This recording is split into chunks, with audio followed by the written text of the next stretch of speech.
Okay. Hello folks, welcome back. Allow me to repeat, poems not pills. NHS doctors write 80 million prescriptions a year for depression. I believe poems can help. So all my selections are full of wonder or humour. We don't do gloom. The first one is Spring by Gerard Manley Hopkins. Nothing is as beautiful as spring, when weeds in wheels shoot long and lovely and lush.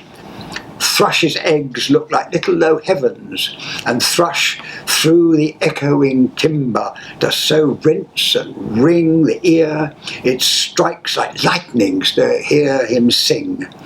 The glassy pear tree leaves, they brush the descending blue, that blue is all in a rush. With richness, the racing lambs, too, have fair their fling. So that's Hopkins, who, by the way, was a Catholic priest, and he wasn't allowed to publish during his lifetime, but he's a jolly, cheery chap. Now, the following four-liner is by Edward Thomas, and it has two meanings. Okay, yes, it is about spring, but it's also about one's own thoughts changing. Over the land freckled with snow, half thawed, the speculating rooks at their nests cawed, and saw from elm tops, delicate as flowers of grass, what we below could not see, winter pass. Now here's another one about nature. It's The Loveliest of Trees by Houseman. Loveliest of trees, the cherry now is hung with bloom along the bough, and stands about the woodland ride, wearing white for Eastertide. Now of my 70 years and 10, 20 will not come again, and take from 70 springs a score, it only leaves me 50 more. And since to look at things in bloom, 50 springs are little room, about the woodlands I will go, to see the cherry hung with snow. It won't cheery. I'm actually recording this in dead winter, but you won't know that. Next, the sea has long fascinated humans. We've always been wanting to put out to sea in ramshackle boats of one sort or another. This is Masefield. I must go down to the seas again, to the lonely sea and the sky, and all I ask is a tall ship and a star to steer her by, and the wheels kick and the wind's song and the white sails shaking, and a grey mist on the sea's face and a grey dawn breaking. I must go down to the seas again for the call of the running tide. It was a wild call, a clear call that may not be denied, and all I ask is a windy day with the white clouds flying and the flung spray and the brown splume and the seagulls crying. I must go down to the seas again, to the vagrant gypsy life, to the gull's way, the whale's way, and the wind like a whetted knife, and all I ask is a merry yarn from a laughing fellow rover, and a quiet sleep and a sweet dream when the long trip's over. That's Masefield, and it's about going to sea. Of course, in his day, that was all sailing ships. Right, press on, fiddling here with bits of paper. Now we're back to land now. Okay, we've been at sea, got a bit seasick. Back to land. This is Isle of Innisfree by Yeats. I will arise and go now to oh God, I've mucked it up. Can you edit that out? Yeah, okay. I will arise and go now and go to Innisfree, to a small cabin built there, with clay and wattles made. 9 bean rows will I have there, and a hive for the honey bee, and live alone in the bee-glade cloud. And I shall have some peace there, for peace comes dropping slow, dropping from the vales of the morning to where the cricket sings, where midnight's all a glimmer and noon a purple glow, and evening full of linnet's wings. I will rise and go now, and always night and day I'll hear the lake water lapping with low sounds by the shore. While I stand on the roadway or on the pavements grey, I hear it in the deep heart's call. So what he's saying is that even though he's in a town, he's dreaming all the time of being out there in the country in his own lovely place. A very famous poem there. Now, Moore Hopkins, who was a priest, remember. Glory be to God for dappled things, for skies of purple colour as a brindled cow, for rose moles all in stipple upon a trout that swims, fresh fire-called chestnut falls, finches' wings, landscape plotted and pieced, fold, fallow and plough, and all trades their gear and tackle and trim. All things counter, original, spare, strange, whatever is fickle, freckled, who knows how, with swift, slow, sweet, sour, adazzle, dim, he fathers forth whose beauty is past change. Praise him. So what he's saying there is that God has made all these things and is worthy of praise. But Hopkins observes everything very, very closely.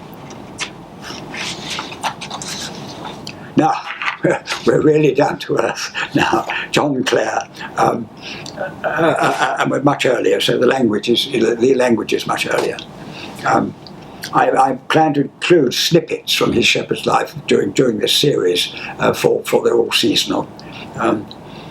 By rime-hung hedge and frozen plain, shuffling through the sinking snows, blowing his fingers as he goes, to where the stock of bellowing horse call for their meals in dreary clothes, and print full many a hungry track around circling hedge that guards the stack.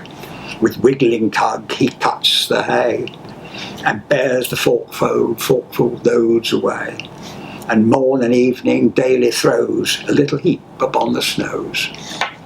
While whining hogs with hungry roar crowd round the kitchen door, and when their scanty meal is done, creep in the straw and the coal to shun. The hedger now in leather coat, the woodlands wild and fields remote, after a journey far and slow, knocks from his shoes the caking snow. Now, what we've got to remember, in his day, there were no fancy things like Wellingtons or waterproofs, and everything was cold. And there were sacks to keep the rain out and so on. So it was tough and cold. Now, last time I introduced haiku. Haiku are non-rhyming 3-liners, 5 syllables, 7 syllables, and 5 syllables. Here's some more, and they're very diverse.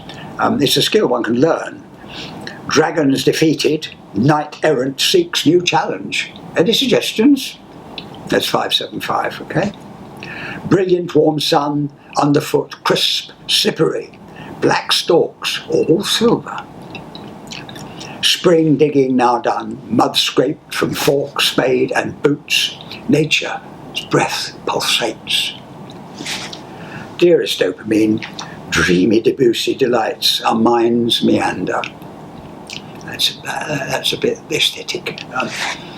March skies ever blue, spring corn needs rain, clay is baked hard. April showers, please. Rivers resting now, ripples reflecting kingcups. Sit, feel times passing. So those are based on the Japanese original. The idea is the first line, second line are observations of nature, and the third line should be a bit of a thought that makes you stand back and consider it. Now, R.S. Thomas was a very skilled poet. He was another priest, often gloomy, but I like this poem because it's just not rushing about. I think we all do too much rushing about at the moment, so it's called Bright Field. I have seen the sun break through to illuminate a small field, and for a while gone my way, and forgotten it. But that was the pearl of great price, and one field that had treasure in it. I realise now that I must give all that I have to possess it. Life is not hurrying on to a receding future, nor hankering after an imagined past. It is the turning aside, like Moses, to the miracle of the lit bush, to a brightness that once seemed as transitory as your youth. It's an eternity that awaits you. Now more Thomas, aware of his gloom. This is what chapels are for. Their varnish wears well and will go well with most coffins. Let us quote you. Our terms are the lowest, and we offer dirt cheap a place where it's lovely to lie. That's Thomas teasing his Welsh host. He was Welsh, but he didn't act Welsh. Now, this is something quite different. It's a continuation of my own life, because my family have asked me to include it, because my own life started off with bombs and war, which is in previous episodes. So this one begins where the bomb had fallen. No one wept. Disaster had become commonplace. My turbaned mum and toddler brother were hurried off with a wave. Left alone with just one teddy and my Mickey Mouse gas mask, I was soon lifted onto the back of a waiting truck. A label attached with a huge safety pin declared my identity. I know now that I didn't know then about identity cards and ration books. I was only 4. Lots of bumpy jolts, roads uncleared, a bus upside down, smells and smouldering. More bigger kids climbed on our truck. Liverpool Street, said the station sign. Wardens in tin ARP helmets lined us up. Some kids were bandaged, a few sobbing. Women wearing red ribbon, black bonnets. Salvation Army, the Sally Ann we called it. They gave us chunks of homemade bread and bits of hard cheese. No sweets or treats in those war-torn years.